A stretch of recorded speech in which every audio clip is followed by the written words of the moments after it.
Rosmini, nuevo ensayo, sección tercera. Capítulo sobre Condillac, que es, si no me equivoco, el capítulo segundo, sí. Capítulo segundo, artículo séptimo. Sí, artículo séptimo. La atención es distinta de la memoria. Yo puedo partir, profe. ¿Tú puedes partir? Ya, perfecto. Sí.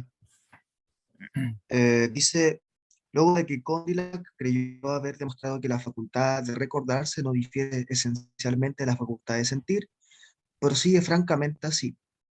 Por ella nosotros somos capaces de dos atenciones, una se ejerce por la memoria y la otra por los sentidos. Desde que hay doble atención hay comparación, porque estar atento a dos ideas o compararlas es lo mismo. Ahora bien, no se las puede comparar sin percibir entre ellas alguna diferencia, alguna semejanza. Descubrir tales semejanzas es juzgar.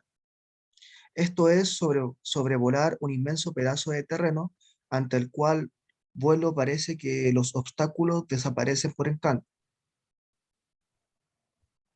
Ahí parece que ante el cual el vuelo, o eso de, Claro, ante el cual vuelo, porque es sobrevolar y después le ponen el sustantivo vuelo. Claro, antes, no sé si es un poco engorroso en castellano, ante el cual vuelo.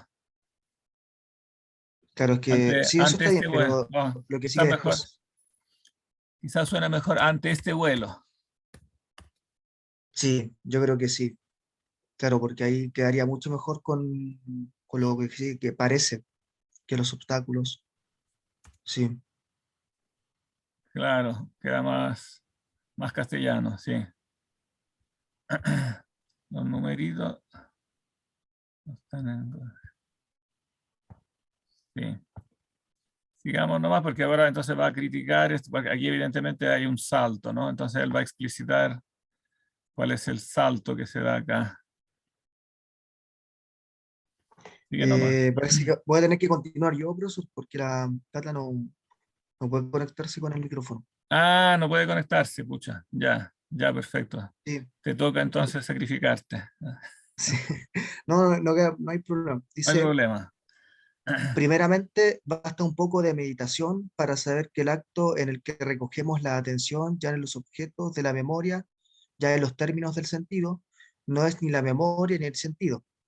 La atención es una fuerza dirigida por la actividad de nuestro espíritu, o más bien es la misma actividad voluntaria de nuestro espíritu.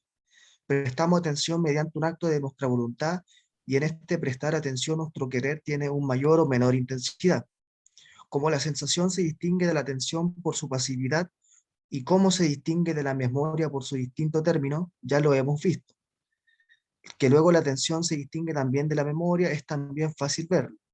La memoria está formada por los recuerdos de las cosas pasadas y en eso consiste su naturaleza. El acto por el que presentamos atención puede hacerse tanto sobre las cosas pasadas como sobre las presentes. Por lo tanto, es distinto de su memoria. Claro, entonces claro que la atención es distinta de la memoria, porque la atención es un acto de la voluntad, ¿no? Como ya lo distinguía Agustín en lo que leíamos ayer, ¿no? Memoria, inteligencia, voluntas. Claro. Mm, bien. Sigue nomás. Profe, una, Ujú. sí, pero eh, para Rosmini, ¿qué sería para el caso del asombro, por ejemplo? Que igual, por ejemplo, eh, cuando se nos presenta algún objeto y produce algo en nosotros, eh, sin que nuestros sentidos estén como poniendo tanta atención o no. No sé si me explico. Ah, claro. Sí, Se nos sí, sí. presenta un fenómeno natural desconocido y eso produce como una cierta, eh, em, como deseo innato, inconsciente, no sé cómo, en qué términos ponerlo, pero em, O sea, el asombro como tal es, claro, un sentimiento. Entonces, claro, es una reacción como emotiva que nos produce algo, ¿no? Eh, claro, en ese sentido no es como que nosotros activamente, sino que es una no, no es una dirección de la atención como activa, sino que nosotros reaccionamos a algo, ¿no? De un cierto modo, pero claro, se trata yo creo de un sentimiento, el asombro, ¿no? No es un acto precisamente de la voluntad. Entonces Claro, sería algo distinto, claro. Pero igual yo creo que el asombro presupone, claro, presupone la memoria, ¿no? Presupone el juzgar también, o sea, se hace igual, uno se asombra porque igual tiene un recuerdo y porque asocia, juzga, entonces presupone toda una serie de actividades, la memoria, la inteligencia. Ah, ahora parece que Catalina se conectó de otra forma, a lo mejor puede hablar. Bien. Sigue nomás, porque aquí sigue con lo mismo. Cuando Catalina puede hablar, ahí nos avisa. ok. Dice, existen entonces tres facultades esencialmente diversas. Primero, la facultad de sentir las impresiones presentes. Segundo, la de retener los recuerdos de las mismas luego de que han pasado. Tercero, finalmente, la de tener, según nuestro deseo, la actividad intelectiva de nuestro espíritu sobre alguna de nuestras sensaciones presentes o sobre alguna de las pasadas, en un grado, me imagino, más, más o menos Ah, intenso. sí, aquí hay un error. En un grado más o menos intenso. Hola Catalina, ahora sí te vemos. Claro, entonces son tres cosas distintas. La sensación, ¿no? Que nos hace sentir las impresiones presentes. La memoria, que nos hace retener los recuerdos de las mismas. Y finalmente, el detener, ¿no? El prestar atención, detener la actividad intelectiva en algunas de nuestras sensaciones, bueno, o en algunos de los recuerdos, o en algún concepto en general, ¿no? Dirigir la actividad intelectiva a algo es una acción de la voluntad, claro, distinta de la memoria y de la sensación. Claro, aquí evidentemente con Dillac está, o sea, claramente esto es un procedimiento, una petición de principio. Él parte diciendo que todo es sensación, o sea, parte con este axioma y después intenta reducirlo como sea toda la sensación a la fuerza, ¿no? Inventa entonces que hay dos atenciones, una que se ejerce por la memoria y otra por los sentidos, ¿no? Después después la comparación entre estos dos, entonces el juicio, todo esto lo quiere reducir a la sensación y es claro que son facultades distintas, ¿eh?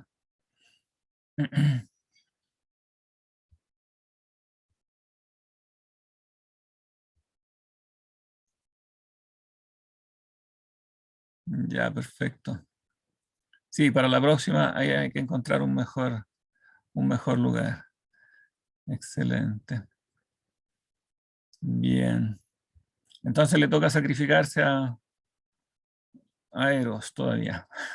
Sí, sí, profe, hasta que pueda conectarse bien con el micrófono. Hasta que tengas la juventud, ahí puedes seguir, ¿no? Eh, dice, el juicio no se debe confundir con la simple atención. Sigamos. Si hay una doble atención, puede haber comparación, porque prestar atención a dos ideas y compararla es lo mismo. Esta manera de razonar es del todo inexacta. Un poquito de reflexión basta para saber que estar atento a dos ideas no es todavía compararlas.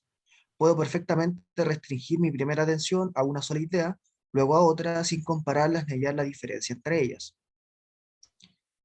Y aun cuando poner atención en dos ideas implicara necesariamente compararlas entre sí y conocer la diferencia entre ellas, se deberían, sin embargo, distinguir tres efectos en nuestro espíritu, si bien sean contemporáneos. Primero, la atención que se pone en una idea. Segundo, la atención que se pone en otra idea. Tercero, la atención que se pone en la diferencia entre las dos. Y quedaría por ver si estos tres efectos son de la misma naturaleza, de modo que se pueden atribuir a la misma facultad. En efecto, podrían ser actos simultáneos y no obstante de potencias distintas, ya que ser contemporáneos no basta para atribuirlos a la misma potencia, si no son también de la misma naturaleza. Continúo, ¿cierto? Este último es muy importante, ¿eh? Porque a veces nos engaña como la simultaneidad de las operaciones. Si pensamos que como son simultáneas, entonces es como es la misma cosa. Pero en cambio, cuando las analizamos, se puede ver que no es así. Eso se aplica, por ejemplo, o sea, tiene yo creo su aplicación más importante en lo que él llamaba antes la síntesis primitiva. Cuando yo veo una cosa y le predico entonces la idea indeterminada del ser. Digo, esto es, como el juicio primitivo que hace el ser inteligente. Eh, Ahí hace simultáneamente, o sea, no hay como una distinción cronológica, como que simultáneamente vemos una cosa y decimos esto es. Entonces la estamos viendo, claro, está la sensación, pero estamos juzgando y en este juicio estamos uniendo dos términos diferentes, un ente particular, ¿no? Que es el que vemos con la sensación, y la idea universal. Y todo esto es simultáneo, ¿no? Pero sin embargo, cuando uno lo analiza, se ve que se reconduce a potencias distintas, ¿no? Entonces, claro, la simultaneidad puede engañar, puede involucrar potencias distintas. Hay que analizar bien digamos, los actos del intelecto. Para que vaya a cerrar la puerta porque el gato se metió. Millo. Es porque el millo abre la puerta. Un millo muy curioso. Casi filósofo. Les chats son de filósofos, tenía escrito alguien ayer. El Benja, Benjamín, sí. Es sí. verdad, se comprobó su tesis. ¿Cómo se llama el gatito? Este millo se llama Neptuno. Neptuno. Ya. Neptuno, sí.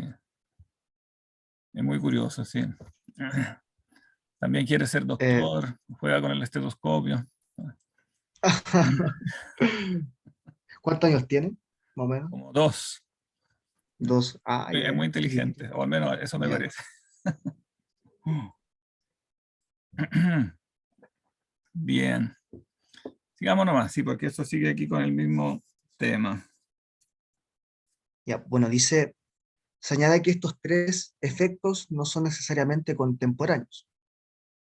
Es verdad que puedo prestar antes mi atención a una idea, luego a otra, y todo esto sin haber fijado todavía mi atención en la diferencia entre ellas. Para darse cuenta con mayor evidencia de que prestar atención a dos ideas no es lo mismo que compararlas y encontrar la diferencia entre ellas, y que tampoco la atención que doy a ambas ideas me mueve necesariamente a compararlas y a fijarme en su diferencia, basta con mirar lo que ocurre con las ideas de los números. Supongamos que tengo la idea del número 35 y la del número 49. No puedo fijar mi atención en uno y otro número sin necesariamente compararlos y conocer la diferencia entre ellos. El conocimiento que tengo de estos dos números es algo totalmente distinto del conocimiento de la diferencia entre ellos. Esta diferencia, en nuestro caso, es 14, es decir, un tercer número que no es ni el 35 ni el 49. Es un tercer objeto de mi pensamiento, diferente de los dos primeros, y que yo mismo produzco a mí mismo mediante una operación de mi espíritu de un género particular y propio, realizada sobre dos números que me son dados y que tengo presentes al espíritu. No solo puedo fijar mi atención sobre estos dos números sin hacer esa operación o ese acto de espíritu, mediante el que registro su diferencia. También puedo tenerlos presentes contemporáneamente y hacer sobre ellos muchas operaciones de otra clase, sin que tenga que hacer necesariamente la que me dé la diferencia. ¿Quién me da la diferencia? Sí. Continúo, ¿cierto? Sigue nomás, sí. Dice, pero la razón por la que Condillac fue llevado a creer que no podía fijar la atención sobre dos cosas sin descubrir la diferencia entre ellas, parece haber sido que observó solamente lo que ocurre la mayor parte de las veces cuando pensamos en cosas, cuya comparación es fácil de hacer y cuya diferencia se nos presenta a la atención sin fatiga. Espera que hay una nota que no sé si la Ah, leí. esa nota no la leí, sí, Ah, sí. Es cortita, sí. Sí, léela nomás. Interesante. esa nota, ¿dónde la había puesto? La Cien- puso en el 83, ¿cierto? 115. No, en el 81. donde dice si hay una doble atención puede haber comparación. Ah, claro, sí, se me escapó. Dice, no es la doble atención la que hace la comparación, sino un doble objeto. Más aún, no hay comparación sano cuando, no hay No, sí, comparación ¿no? Sí. sana, ya, no hay comparación sino cuando con una sola atención se toman dos objetos simultáneamente. Ah, claro, es el doble objeto lo que hace la comparación. Claro, cuando se juntan dos objetos, ¿no? Sí, sigue nomás. Aquí viene el asombro que tú mencionas. Causa asombro. Ya, bien, bien. Dice, sin embargo, causa asombro que no haya observado como el acto del espíritu con el que el hombre compara dos ideas y busca y descubre la diferencia entre ellas. Es de naturaleza distinta del simple poner la atención sobre y sobre otra. Ah, no, sobre eh, una y sobre otra, y claro. sobre otra. Aun cuando cada vez que ponemos la atención en dos ideas fuéramos arrastrados por una ley de nuestra naturaleza a compararlas entre sí y a advertir la diferencia. Aún así se debería decir que el acto de compararlas y el descubrimiento de la diferencia es algo esencialmente distinto del simple poner la atención sobre una y sobre otra. Aún más, es un acto del espíritu digno de ser analizado aparte y no pasado ligeramente por alto. Cuando fijo simplemente la atención en dos ideas, no creo un nuevo objeto de mi atención, sino que la ocupo con dos objetos que ya existen en mi espíritu. Cuando comparo, por el contrario, dos ideas entre sí y separo lo que tienen de propio de lo que tienen de común, me formo entonces para mí un nuevo objeto a fin de considerarlo, a saber su diferencia, ya que antes yo no pensaba para nada en ella en cuanto separada y distinta de los objetos. Ujú. Sí. Oh, bueno, pero todo esto, evidentemente, comparación de las ideas, atención, etcétera, todo eso supone las ideas ya formadas, ¿no? Entonces no va como a la Claro, raíz del problema. Mm. Por eso en este artículo 9 ahí va, aquí va más a fondo, ¿no? Va, Condillac no ve la dificultad y cae en ella, es decir, explica la formación de las ideas, suponiendo en el hombre algunas ya formadas. Claro, ese es el punto clave que va a fondo, ¿no? Que no es tanto la discusión, claro, esta discusión sobre la atención es interesante, pero no es el punto fundamental, porque es, claro, comparar dos ideas, ya estamos hablando de ideas ya formadas, ¿no? Pero cuando se va a la raíz, cómo se forman, cuál es el inicio, se ve como el sofisma en que cae, ¿no? Es siempre parecido al sofisma de todos los filósofos, ¿no? Que caen en esta trampa. O sea, suponen en el hombre algunas ya formadas, y claro, después, una vez supuesto eso, es fácil deducir las otras, pero se saltan el punto inicial, que es el punto clave. claro. Entonces, claro, aquí va el punto clave. Sigue nomás. Dice, si Condillac no hubiese pasado con tanta ligereza sobre el acto de comparar y de contar las diferencias, sino que lo hubiese analizado como es de deber de un filósofo que se propone dar razón de cuánto sucede en el espíritu humano, se habría tal vez rendido ante la dificultad propuesta anteriormente, que no se puede superar, en mi opinión, sin admitir algo innato en nuestro espíritu. Ahora bien, no se puede comparar dos ideas sin percibir entre ellas alguna diferencia o alguna semejanza. Descubrir tal semejanza es buscar. Este paso, donde se habla de comparar ideas, supondría que nuestro autor hubiera ya explicado qué entiende por la palabra idea, claro. Pero él no define la idea sino mucho después, y por eso era natural que en el pasaje donde se pone a explicar cómo se forma el juicio comparado, ideas no encontrase dificultades. Comparando ideas no encontrase dificultades, perdón. Porque al no haber definido la naturaleza de las ideas, no se entiende tampoco qué quiere decir con ello. Y es justamente entonces que los lectores son más indulgentes con el error cuando el razonamiento es correcto en la forma, mientras que permanece indeterminado el valor de las palabras de las que se componen. Um, Fue severo igual, ¿Mm? digo yo, un poco Claro, severo. porque aquí que el punto importante es que, claro, se pasa por alto precisamente el valor de la palabra principal, ¿no? Que es la palabra ideas, ¿no? Entonces, claro, puede parecer todo claro, pero si no, si tú no explicas qué valor le das al concepto básico, entonces no, el razonamiento no es muy útil. Claro. Dice, y a fin de que no nos ocurra esto también a nosotros, busquemos un poco el valor que Condillac da al término idea y veamos luego si su razonamiento carece del todo de dificultades. Condillac distingue la sensación de la idea de la siguiente manera. Una sensación no es todavía una idea, en tanto se la considera como un sentimiento que se limita a modificar el alma. Si yo sufro actualmente, no diré que tengo la idea del dolor, sino que diré que lo siento, pero si recuerdo un dolor que he tenido, el recuerdo y la idea son, en este caso, una misma cosa. Creo que esa corchea que está en el sí, en la, pero si recuerdo, Ah, esa eso es, yo creo que un agregado, o sea, no un agregado, una integración del editor. Vamos a ver, 87, que al comienzo del 87, ¿eh? Ah, no, no hay ninguno. Si yo sufro actualmente un dolor, yo no diré, no sé la verdad de dónde sacaron este corchete porque no está en la edición. En la edición pone corchete cuando hay algo que saca, claro. pero aquí no saca nada. Si yo sufro actualmente un dolor, dice el texto, sin corchete, no diré que tengo la idea del dolor, sino que diré que lo siento. Pero si recuerdo un dolor que he tenido, el recuerdo y la idea son entonces la cosa misma. No hay ningún corchete. Qué raro.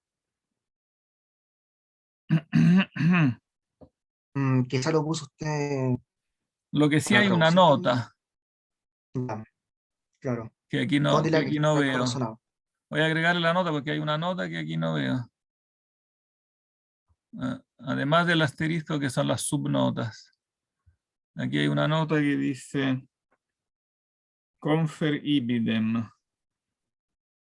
Ah, no, también es una subnota. No, también es una subnota, si no eliminemos la esta, porque no. O si no, pongamos, ¿no? Solo que después las páginas hay que corregirlas. 5, 7, 3, 5, 7, 4. Ah, profe, ¿Sí?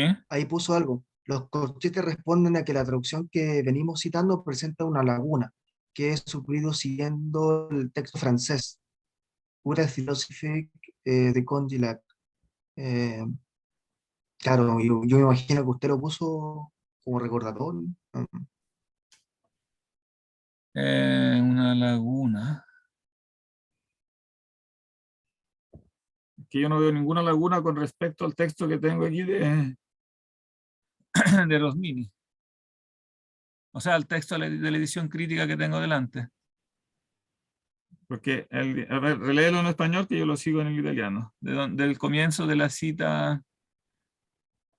eh, ¿Puede bajar un poquito ¿Dónde está? Acá, de abajo en donde el dice otro? una sensación. Sí, dice, una sensación no es todavía una idea, en tanto se la considera como un sentimiento, que se limita a modificar el alma. Si yo sufro actualmente un dolor, no diré que tengo la idea del dolor, sino que diré que lo siento. Pero si recuerdo un dolor que he tenido, el recuerdo y la idea son, en este caso, una misma cosa. Es que aquí esto coincide exactamente eh, coincide exactamente con la edición que yo tengo, entonces no sigo sin entender. Claro, quizás con su colega, me imagino que con su colega usted tuvo como esta discusión de esta laguna, porque está en plural. venimos citando. Entonces, Mm, quizá su colega le pueda dar como presentar las razones de vida, de por qué vieron esa laguna. ah, No sé. claro, sí, voy a preguntarle, sí, voy a preguntarle porque no me lo explico, porque si en la traducción, o sea, si en la edición crítica no me da laguna, pues no debería haber una laguna. ¿Ah? Voy a poner preguntar.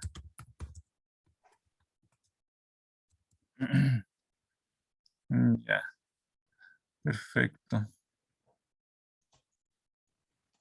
Porque claro, hay que explicar por qué se necesita el corchete. Ya. Entonces, bueno, aquí está diciendo Condillac que, claro, si lo sufre, bueno, lo primero que hay que entonces aquí registrar es que dice algo correcto. Cuando dice la sensación no es todavía una idea. O sea, está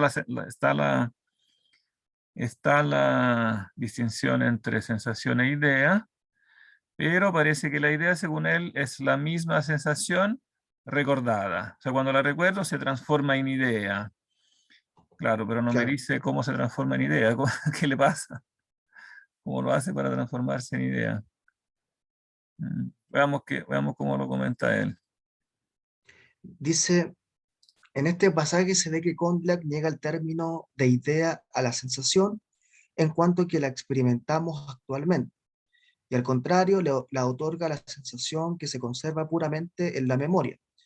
Nosotros hemos hecho notar que la sensación, en cuanto yace en nuestra memoria, si bien se llame con el mismo nombre, sin embargo es algo enteramente distinto de la sensación real, cuya naturaleza consiste en esa modificación pasiva que sufre nuestro espíritu bajo la impresión de las cosas exteriores sobre nuestros órganos sensoriales. Por lo tanto, el valor de idea es distinto, es esencialmente distinto del valor de sensación. Ello cambiaría como el orden, ¿o no? El valor de idea Es distinto esencialmente. Yo del pondría valor es de esencialmente distinto. sensación. A ver cómo lo dice.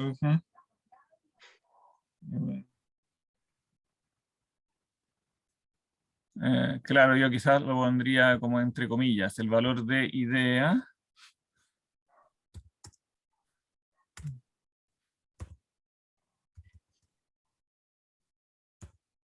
o sea, el concepto de idea, el distinto del concepto de sensación, o de la palabra sensación, no sé. Claro. Yo, o sea, y sí, mi observación era yo alteraría el orden entre distinto esencialmente y pondría es Ah, esencialmente esencialmente distinto. distinto. Sí, Así, sí. No sé qué le parece. sí, es Está, mejor, es sí. mejor, sí. Dice, precisamente porque se aplica al recuerdo de las sensaciones, que no es sensación y que comienza a existir cuando ésta ya no existe. Por aquí como que falta una palabra, ¿no? Sí, Es esencialmente distinto. Bueno,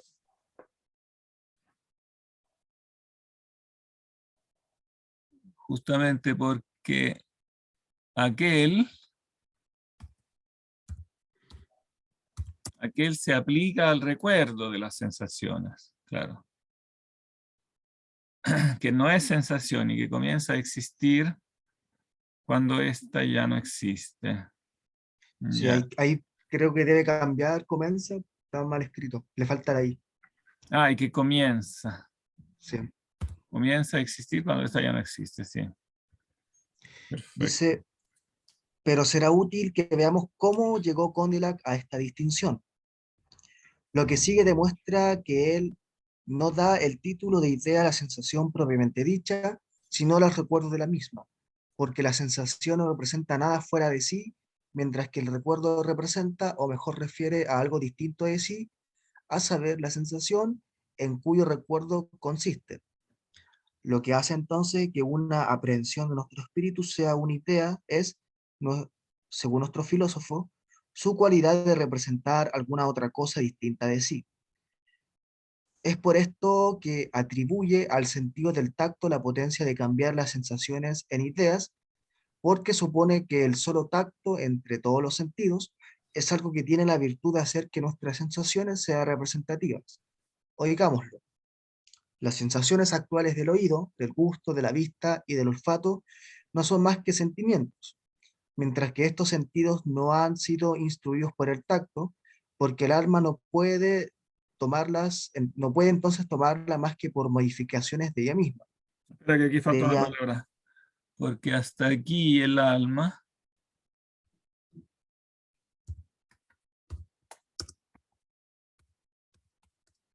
hasta aquí el alma no puede entonces, no, el entonces no está, no puede tomarlas más que por modificaciones de ella misma, sí. ahí le faltó la S en misma. Ah, de ella misma. Y léete la nota 117. Dice, esta es una proposición gratuita, de la que Condillac no da la menor prueba. Sea lo que sea de esto, que no interesa aquí discutir, conviene observar, sin embargo, que son estas proposiciones las que suelen introducir furtivamente los errores de los sistemas. Espera que aquí faltan unas palabras. Estas proposiciones que se admiten sin prueba,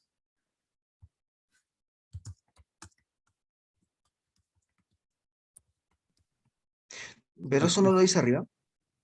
pero también lo dice en la nota, que se admiten sin prueba las que suelen introducir furtivamente los errores en los sistemas. Claro, él está aquí afirmando algo gratuito, o sea, esta teoría de que el tacto, ¿dónde está?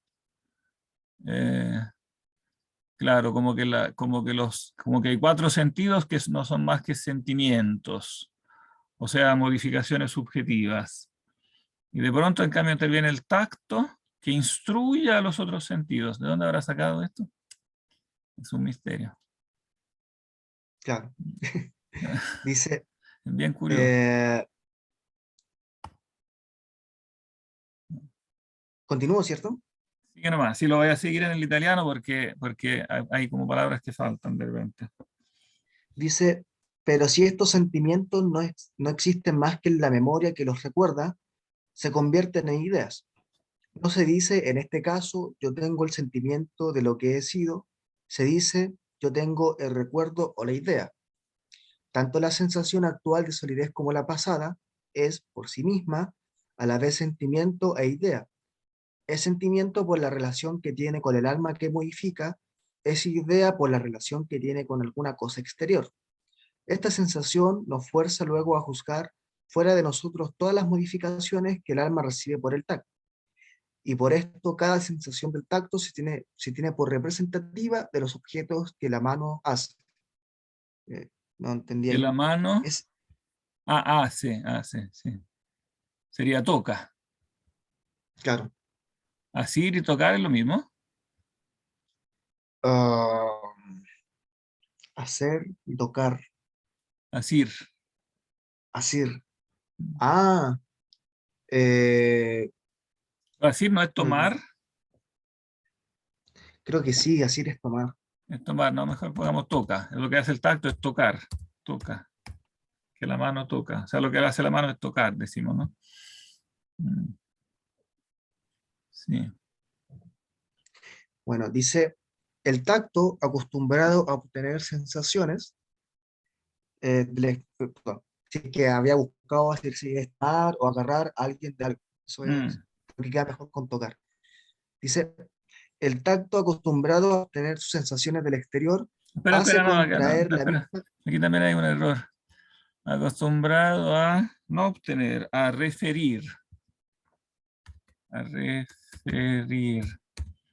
sus sensaciones al exterior. Y aquí hay otro corchete, yo no sé dónde sacó estos corchetes, porque no están en la edición. Hay que revisar abajo. Sí, pero es que si estamos traduciendo, él tradujo en base a esta misma edición crítica acá. A no ser que haya quizás tenido a mano otra edición mientras hacía esto, pero no creo. No creo, ¿no? Me mm, parece raro. No, aquí no hay ningún corchete. igual yo igual dejaría el corchete, profe, en caso de que Quizá para preguntarle después por qué los puso o no, digo Mm. yo. No, porque igual tengo las versiones anteriores. Ah, ya, ya, ya, Así que ya. ahí puedo reconstruir donde estaba el corchete, sí. Sí, pero sí estamos de acuerdo que la edición de base es esta, entonces lo que no está aquí, a no ser que haya una, o sea, obviamente una nota adicional que queramos agregar, pero lo que es traducción del texto como tal, está fundado en esta edición, él no tiene otra, tampoco otra fuente, por eso es extraño, pero sí le voy a preguntar. Ok. Mm. Dice, hace contraer la misma costumbre a los demás sentidos. Todas nuestras sensaciones nos parecen cualidades de los objetos que nos rodean, ellas las representan, por consiguiente son ideas. Ahora bien, yo pido al lector que observe que el Condillac en este pasaje concede el poder de cambiar las sensaciones en ideas, es decir, de hacer que las sensaciones representen algo fuera de sí, al mismo sentido al que antes habían atribuido la potencia de juzgar los objetos externos. Se puede decir que toda la teoría de las sensaciones está dirigida a demostrar que solo el tacto juzga sobre los objetos externos por sí mismo y enseña Espera, espera, a los demostrar otros. solo esto,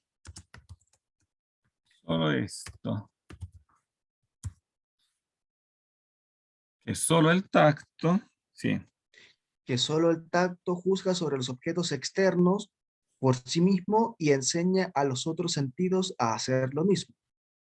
Ahora, el tacto es también aquel cuyas sensaciones son al mismo tiempo ideas y que transforma las sensaciones de los otros sentidos en ideas. Juzgar de los mismos. Ahora, el L- tacto es también aquel cuya sí, sensación. Claro, esa es la cosa rara, ¿no? Que el tacto para él tiene sensaciones que al mismo tiempo son ideas y al mismo tiempo claro. transforma las sensaciones de los otros sentidos en ideas. Ya. Ya. Las sensaciones entonces, según Condillac, se transforman en ideas mediante un juicio. Él enseña en el mismo pasaje citado que el tacto no tiene el poder de transformar las sensaciones en ideas, sino porque tiene el poder de juzgar sobre los objetos externos. El tacto entonces transforma las sensaciones en ideas mediante el juicio con el que juzga por medio de ellas que existen objetos fuera de nosotros. Mm, sí. Anteriormente, he demostrado que es absurdo atribuir al tacto la facultad de juzgar, perdón. Al menos tan absurdo como dar además al oído, además de la facultad de ver los colores, la de oír los sonidos. También demostré que basta un poco de atención para reconocer que el acto de juzgar es totalmente interno, de solo espíritu. Aquí hay una nota, la 118. Ah, sí, espérate que falta una palabrita acá. El parágrafo comienza con es verdad que.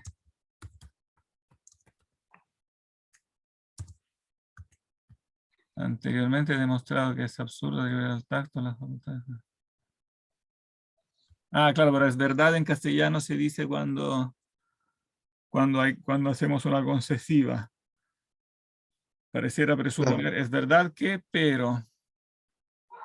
eh, entonces que habría que traducir como el hecho es que anteriormente he demostrado que es absurdo derivada. Ya. Sí, lees de la nota 27, o sea, 118. sí. Dice, los sentidos no suministran sino la materia del juicio. El acto del juicio se hace todo dentro del espíritu y no se refiere a ningún punto de nuestro cuerpo ni del espacio fuera de nosotros. Mm, sí. ¿Dónde estamos? Sin que necesite, ¿sí?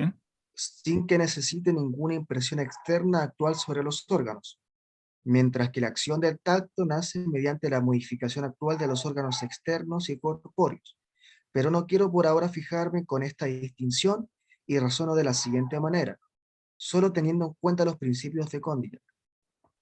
Dice, Vos decís que el acto de juzgar consiste en comparar dos ideas entre sí y encontrar las diferencias. En otro lugar, explicáis que entendéis bajo el término idea y enseñáis que las ideas son de tal manera que el hombre no puede tenerlas sin un juicio. Y de ahí concluís que solo el sentido del acto logra transformar las sensaciones en ideas, porque solo él tiene la habilidad de juzgar las sensaciones por sí mismo. Ahora bien, la dificultad está justamente aquí. Se os pregunta cómo se pueden poner de acuerdo estas proposiciones. Primero, el juicio se hace mediante la comparación de las ideas. Segundo, las ideas se hacen mediante un juicio. ¿Cuál es entonces lo primero que se forma en nuestro espíritu, el juicio o la idea? Si toda idea tiene necesidad de un juicio para ser formada, parece que el juicio precede la formación de las ideas, pero si el juicio no nace sino de la comparación de las ideas, parece que debe existir las ideas antes de que podamos formar ideas. Mm. Claro, entonces Formar un aquí juicio, perdón. lo reduce al absurdo que él había presentado inicialmente, ¿no? ¿Qué es primero el juicio o la idea? Y él aquí Claro, sostiene dos cosas contradictorias, ¿no? O sea, que el juicio presupone ideas ya formadas, ¿no?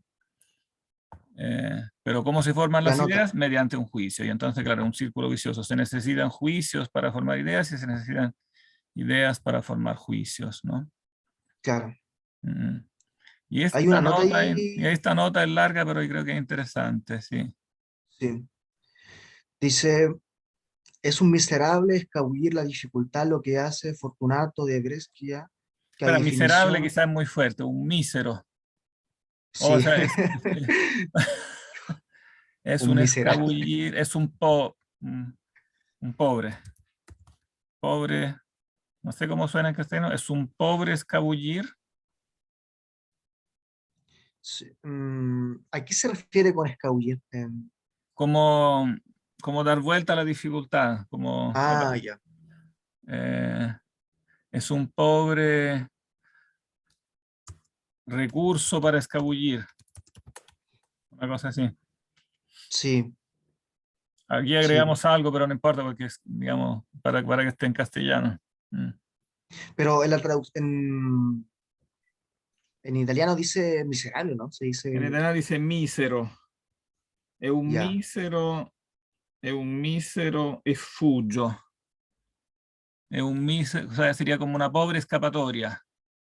claro, Ah, bueno, claro, está el sustantivo, así que es una pobre escapatoria de la dificultad. Sería literalmente, es una pobre escapatoria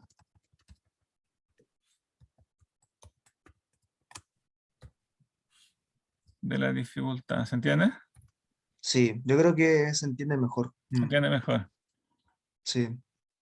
Eh, claro, ustedes fueron más literalistas con la Yo traducción. soy más literalista, sí. Dice que la definición que daba Heineke de la idea, objeti elicujus, genuina imago quam bens, immediate contemplatus, imagen genuina de un objeto que nuestra mente contemplaba de manera inmediata, etc. Pensó agregar quintamen derepsa, quam a nobis affirmitur vel negatur, sin que, sin embargo, afirmemos o neguemos algo de la cosa misma. Sin embargo, este mismo añadió muestra que Espera, no, no yo creo sin que, que, no, espera, aquí hay un error en la traducción del latín, porque en ok, el texto de Rosmini no está, está solo el latín. Porque Rosmini supone que el lector no tiene ninguna dificultad en entender el latín, entonces no claro, traduce los pasajes latinos. Eh, pero el lector moderno sí tiene dificultad. Piensa crear claro, quintamen de reipsa y también el traductor moderno parece que tiene alguna dificultad. Quintamen de reipsa quidquam. Claro, no sin, sino que con tal de que, al revés, porque la idea es, claro, la idea es, supone afirmar o negar alguna cosa,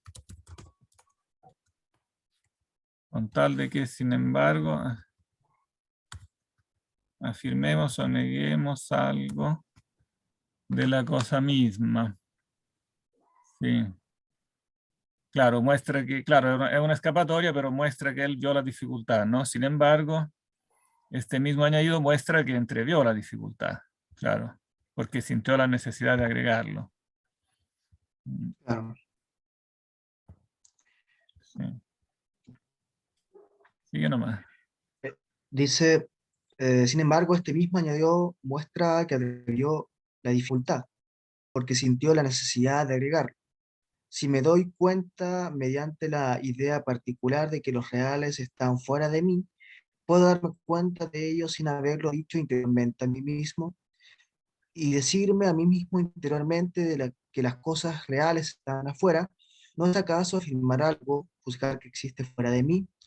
Me parece útil referirme a estos obstáculos encontrados en el camino por casi todos los autores que han intentado explicar el origen de las ideas y los distintos recursos que imaginaron para superarlos, porque a partir de ellos se ve cómo la existencia de una dificultad en tal explicación está atestiguada por una autoridad universal. Los mismos que quisieron disimularla, los más que pudieron no dejaron luego de hacerla evidente mediante la dificultad en que cayeron, con la incertidumbre y con la incoherencia de su hablar, y con la pobreza de sus invenciones y de las salidas estudiadas para Pero esconderle a sí mismos. pero aquí no es la dificultad, sino que, porque la dificultad es el sujeto anterior. Los mismos que quisieron disimularla, la dificultad, lo más que pudieron, no dejaron luego de hacerla evidente mediante, no la dificultad, sino que mediante, la palabra italiana es el embarazo se puede decir en castellano también, ¿no? El Claro, embarazo en que cayeron.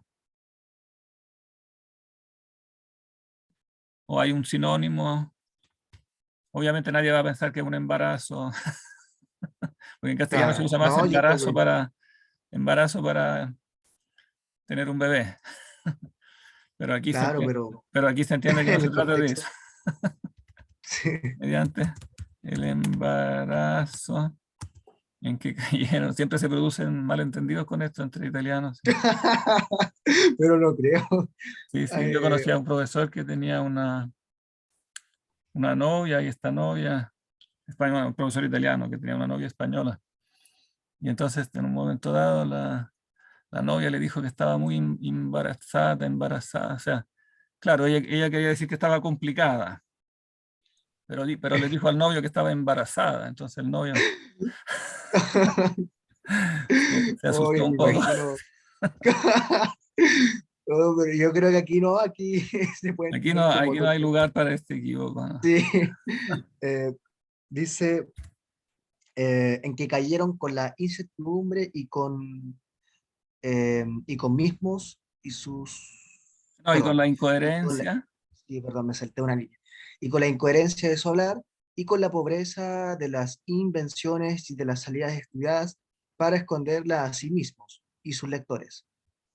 Me reservo mostrar en otra parte, sección 4 capítulo 1 artículo 3 número 227 nota 4, el esfuerzo que hace la mente de Wolf para quitarse de encima la dificultad de que hablamos y cuán mal le fue en su intento. Fortunato de no, esa no, Bergerac. la nota histórica no importa. Ah, ya, Claro, es un filósofo del siglo XVIII, y contemporáneo de Condillac. Mm. Ah, no sé si tienes tiempo para leer otro numerito.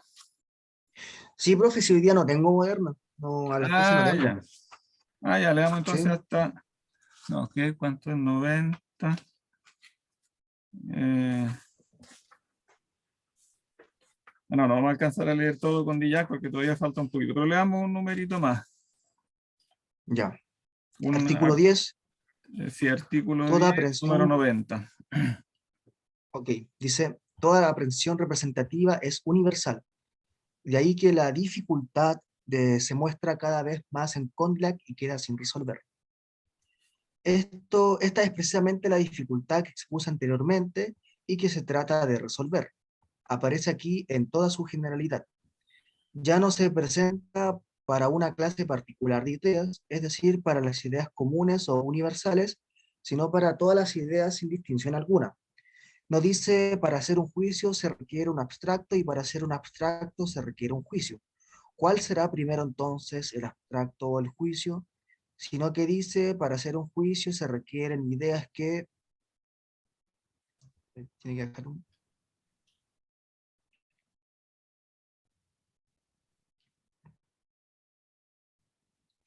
que deben ser confrontadas entre sí, pero para hacer las ideas se requiere un juicio.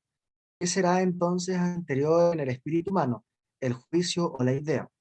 Perdón, no, es una pregunta. ¿Qué será entonces anterior en el espíritu humano? ¿El juicio o la idea? Esta pregunta, transformada en problema filosófico, se puede expresar así: asignar a las ideas y a los juicios un origen tal que unas no presupongan recíprocamente la existencia de otras, y por lo tanto que no ocurra el absurdo de que el efecto se haga una causa de su causa. En verdad, así ocurriría si todas las ideas fueran efecto de los juicios y todos los juicios efecto de las ideas. Claro, entonces aquí se expresa de la forma general el Claro. dilema.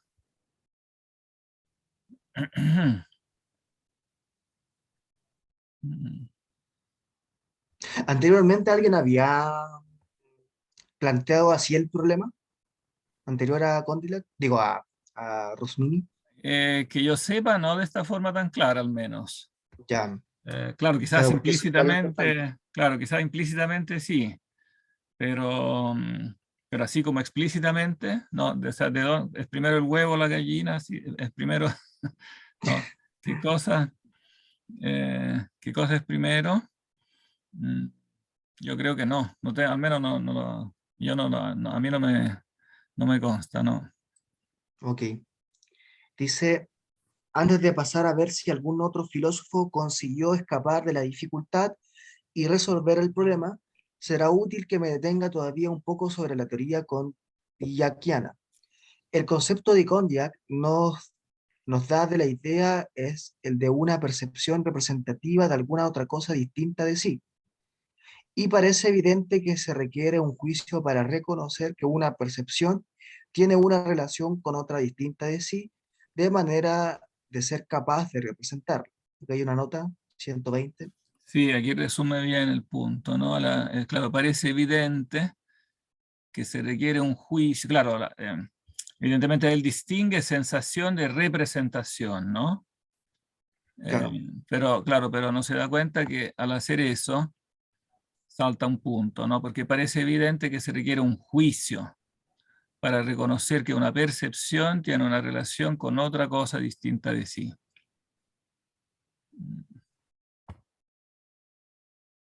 Y aquí sí la nota es interesante. Ah, claro, porque es San Agustín, ¿ves?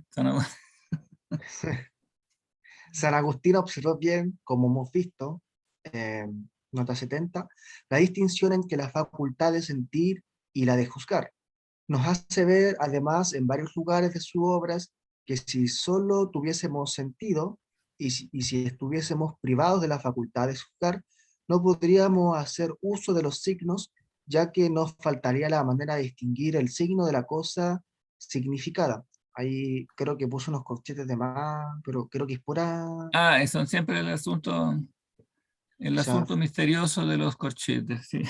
quizás es tipeo, no digo yo, error de tipeo, sí, de teclado. No sé, no da la impresión que tuvo bajo que aquí trabajó con otra edición, porque no me lo explico de forma distinta. El Dice, signo de la cosa es sí, asignada, a no ser que quería utilizar otro verbo, pero no creo. No, significada, claro. Dice, esta observación es muy relevante y si los filósofos la hubiesen aprovechado, podían haberlos hecho avanzar mucho en el conocimiento de la manera en que obra nuestro espíritu. Ver entre otros libros de las 83 cuestiones, 9. Y puso otro que la cita, me imagino. Ah, La bueno, cuestión claro, hay una que dice, esa es la subnota. claro, eh, en este caso la subnota está como agregado a la nota, claro. O sea, eran 83 cuestiones diversas. Claro, aquí el traductor, o sea, Frank hizo, o O sea, cambió la referencia. En vez de la edición italiana, pone la edición española de San Agustín. Ah, esta La cuestión voy a 9 yo revisar. la voy a copiar para pegarla para el curso, Sí, de para eso pegar mismo para el curso de la San podríamos Agustín. revisar. Mm, Sí, porque yo pegué la 44, que es sobre las ideas, no, 40 y tanto, no me acuerdo cuál es, que es sobre las ideas. Pero esta 9 no la pegué, así que la voy a agregar. Claro, claro, esta es una distinción muy importante, ¿no? Si no tuviéramos la facultad de juzgar, entonces sería absurdo hacer uso de signos, ¿no? Porque el signo precisamente implica esta relación entre algo y digamos, eh, alguna cosa y el signo que la indica. claro. Mm. Le da harta importancia a esta observación, o sea, esta distinción de Agustín. O sea, Claro, no es menor. O sea, no es menor, si los claro. filósofos. Ah, sí, sí, Sí, le da la mucha podríamos importancia a revisar. Agustín en general, claro. Sí, sí. Claro. Mm, bien. Eh, dice, una modificación simple del alma como un dolor, un plac. Un plac. Un placer. Pensé que era como un, ¿cómo se llama? Eh, Una cosa cuando los, onomatopeica. sí, eso. Es ciertamente sentida sin necesidad de ningún juicio, pero para reconocer que una modificación representa alguna otra cosa, el alma debe hacer un juicio sobre la misma. Es por eso que Condillac atribuyó al tacto la formación de las ideas, porque otorga a este sentido, como decíamos, la facultad de juzgar que las sensaciones, tanto las suyas propias como las de los otros sentidos, son representativas de agentes exteriores. La diferencia entre nosotros no quiero que consista por ahora más que en que yo afirmo contra él que el tacto y el juicio son dos potencias distintas. La primera consiste en la impresión de los agentes externos sentida por el alma, mientras que la segunda es propia del espíritu y es independiente de la modificación actual de los órganos corpóreos. Yo no concedo el juzgar al tacto, sino solo la propiedad de suministrar al espíritu la ocasión y la manera de juzgar. Claro. Dice, 92. No obstante, esta diferencia entre Condillac y yo no influye en la objeción que le hago, sea que el juzgar se identifique con el tacto, como él quiere, o que sea una potencia separada, como quiero yo. Estamos igualmente de acuerdo en que para formar las ideas se requiere un juicio. Ahora bien, aquí aparecerá cada vez más clara esa verdad a que me refería al exponer la dificultad, a saber que no hay idea, por más particular que sea, que no contenga en sí un elemento universal o común, ya que siempre podemos separar en las ideas, incluso aplicadas a las cosas particulares, lo común de lo propio y por eso podemos encontrar en ellas lo común, algo que no podríamos hacer si no estuviera en ellas. Veamos cómo resulta esta verdad a partir de la misma doctrina de Condillac. Tener una idea condillackiana, es decir, una concepción representativa, hay una nota ahí, es lo mismo que tener un modelo al cual reportar los objetos que nos representan y expresan. Al tener Em, una idea condillackiana, es decir, una concepción representativa, es lo mismo que tener un modelo al cual reportar los objetos que nos representa. Eh, 121. dice, yo digo concepción, Condillac diría sensación, pero hay que observar que este autor, como vimos, extiende el vocablo sensación con un equívoco dañino, al significado de recuerdo de la sensación, dejándose llevar a este error por la inexactitud del hablar vulgar, perdón. Dice, ahora la sensación propiamente dicha, es decir, actual, no representa nada, como dijimos, pero sí su recuerdo en la mente, a la que conviene el nombre de concepción. Sí, quizás del hablar, podríamos decir, del hablar corriente, Claro, porque eso quiere decir con vulgar. Claro, el recuerdo de la sensación, que en realidad es una concepción. Claro. claro. Mm. Em, veamos si... Claro, ahí termina el... Ahí Dice, sigue el 92. Sí, terminemos el 92. Sí, porque después me tengo que ir. dice, un retrato representativo de quien el pintor ha pintado. Pero con esta imagen, con este retrato, la persona pintada no tiene, como ya dijimos, más que una relación de semejanza, pero no la naturaleza ni la substancia en común. De ahí que al mismo retrato se pueden asemejar otras personas distintas de la que el pintor retrató, porque ésta no tiene una relación tan exclusiva con la efigie pintada que puede absorber por sí sola, por así decir, toda la semejanza e impedir que haya otras personas que se asemejan más o menos a este retrato, a ese retrato. De la misma manera, una percepción, en el momento en que se ha vuelto representativa de otra cosa distinta de sí, se vuelve al mismo tiempo universal en el sentido de que, además de representar esa cosa de la que fue extraída, como el retrato de una persona peculiar, puede igualmente representar y expresar todas las cosas semejantes a ella, porque representar una cosa, al no ser sino una relación de semejanza, no excluye, sino que más bien comprende otras relaciones de este tipo con las cosas infinitas, con las cosas infinitas, infinitas cosas que son o pueden ser semejantes a ella. La relación, perdón, dice, gracias, la relación de semejanza entre dos cosas no los compenetra entre sí, no hace que tengan la misma naturaleza, no las esposa, por así decir, con un vínculo indisoluble, sino más bien las deja libre para asemejarse a todas las cosas posibles a las que se parecen. Una semejanza no impide ni perturba la otra, sino que la implica y la supone. Por eso, desde el momento en que Condillac afirma que todas las ideas son percepciones representativas, debe afirmarse también que hay en todas un elemento universal, el único que puede hacerlas representativas, un elemento común, ya que varias cosas no son semejantes sino porque tienen algo en común. Y esta esencia común, tomada aparte, es la que se puede considerar como el tipo de todas, ya que refiere a todas, todas a sí misma. Por lo tanto, el tipo es siempre universal y donde se le quiera particularizar, refiriéndole a una sola cosa, por ejemplo, aquella de la que fue obtenido, perdón, no es sino una particularización arbitraria y positiva, no ya una particularización natural y necesaria. Si Condillac hubiese hecho esta observación, no habría hablado en un lugar de las ideas, y en otro muy alejado de las ideas universales. No habría hablado de aquellas sin mostrar la universalidad que todas contienen, y en otro lugar habría podido hablar de las distintas maneras de universalidad. Pero para que no queden dudas sobre la verdad que acabamos de demostrar y que resulta de gran importancia, es decir, que toda la percepción desde el momento en que se vuelve representativa es universal. Oigamos de nuevo a Condillac, donde explica el modo en que una idea particular puede devenir universal. Ahí puso otro corchete. No tenemos ninguna idea general que no haya sido particular. Un primer objeto que tenemos ocasión de distinguir es un modelo al cual relacionamos todo lo que se le parece.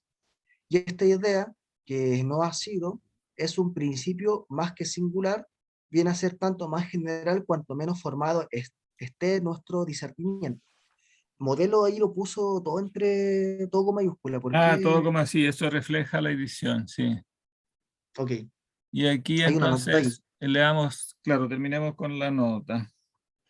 122. Lo que indica aquí Condillac es un hecho que nos suministra la experiencia. Cuando el entendimiento está menos educado, entonces justamente el hombre generaliza más sus ideas, pero este hecho tira por tierra precisamente todo el sistema de Condillac. ¿Cómo es que si la universalidad de las ideas es una operación de nuestro espíritu, serán más idóneos para hacer esta operación los que están menos formados, los más toscos? Si en esta operación se va de la universalización de las ideas del particular al universal, ¿cómo es que corren más rápidamente por esta escalera los que están menos ejercitados? ¿Es acaso más fácil universalizar mucho que poco? ¿Por qué en el primer desarrollo del hombre se saltan solo en estos los grados intermedios? es posible dar cuenta de esto en los sistemas lockeanos y kondaikianos. La razón de este hecho será facilísima luego de que probemos que la idea más universal de todas, la del ser, es dada a cada hombre que nace por naturaleza misma. Que nace, aquí le pondría una coma, que nace, o quizás más claro todavía, es dada por la naturaleza misma a cada hombre que nace. Este es un eco del prólogo de San Juan, ¿verdad? Es dada por la Claro. naturaleza, que la luz que ilumina a todo hombre que viene a este mundo, ¿no? A cada hombre que nace. Claro, aquí No, no está. entiendo ahí como eh, ahí en esa pregunta que le hace Condillac está presuponiendo un hecho que se ve por experiencia. No sé si que es que los hombres menos toscos les sale más fácil o sea, universalizar la idea particular a una universal. No entendí de dónde fundaría ese hecho. O sea, cuando Como, el entendimiento está menos educado, claro, generaliza más. O sea, en otras claro, eso es lo que dice palabras, Condillac. Ya eso le rebate con una pregunta, Rosmini. Pero claro, ¿cómo es que si la universalidad de las ideas es una operación de nuestro espíritu, serán más idóneos para hacer esta operación los que están menos formados? No los más, no sé si toscos es la palabra. Mm, No, yo diría los más, ¿cómo puede ser un sinónimo de menos educados? De los que están, los más, claro, claro, sí, sí, porque ahí da la razón, ahí da la razón de por qué se da eso. La razón de este claro. hecho será facilísima luego de que probemos de que la idea más universal de todas es el ser, claro, sí. Ah, Ese es el hecho el que yo estaba reclamando de Rosmini, el que dice lo contrario, que dice Condillac. claro, pero aquí claro, que lo interesante de este pasaje es que él aquí le rebate en base a sus propios, ¿no? En base a sus propios, a las propias cosas que él acepta, ¿no? Claro, sí, Eh, esta frase aquí es significativa, ¿no? Un primer objeto que tenemos ocasión de distinguir es un modelo, ¿no? Al cual relacionamos todo lo que se le parece. O sea, él admite entonces aquí que hay en la mente algo uno al cual relacionamos los muchos, el uno y los muchos, ¿no? El primer objeto que claro, tenemos acá. Y esta idea, que no ha sido en un principio más que singular, o sea, él piensa que este modelo parte siendo singular, ¿no? Pero viene a ser tanto más general cuanto menos formado en nuestro discernimiento. O sea, cuanto más somos principiantes, más universal es la idea que tenemos en la cabeza, ¿no? Y entonces, claro, claramente es contradictorio, ¿no? Porque quiere decir que este elemento universal está ya de partida, porque cuanto menos nosotros hemos avanzado en la actividad de pensar, más lo tenemos universal, porque no hemos todavía trabajado para aplicarlo a las especies, a las cosas más específicas. claro, Entonces, claro, cuando el entendimiento, aquí lo reformula él, cuando el entendimiento está menos educado, entonces el hombre generaliza más sus ideas. O sea, utiliza las palabras para indicar géneros más grandes. Y después, cuanto más claro, sí, uno estudia, entonces aprende a ser más específico. Pero eso prueba que la universalidad no es el punto de llegada, es el punto de partida. En la mente parte de lo universal y de ahí lo va después especificando, ¿no? Pero no me claro. gusta esta Sí, ahí palabra me quedó claro. toscos. ¿O se entiende? No sé si se entiende. ¿Se entiende? Los que Y son menos claro, educados, de eso ya se entiende desde antes cuando dice los que están menos formados. menos formados, claro, los más toscos.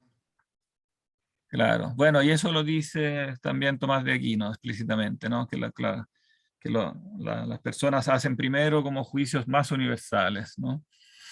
Los niños, ¿no? Claro, Hacen, claro, utilizan las palabras, cuando aprenden a hablar, utilizan siempre las palabras en un sentido más universal, y después aprenden cómo a particularizar.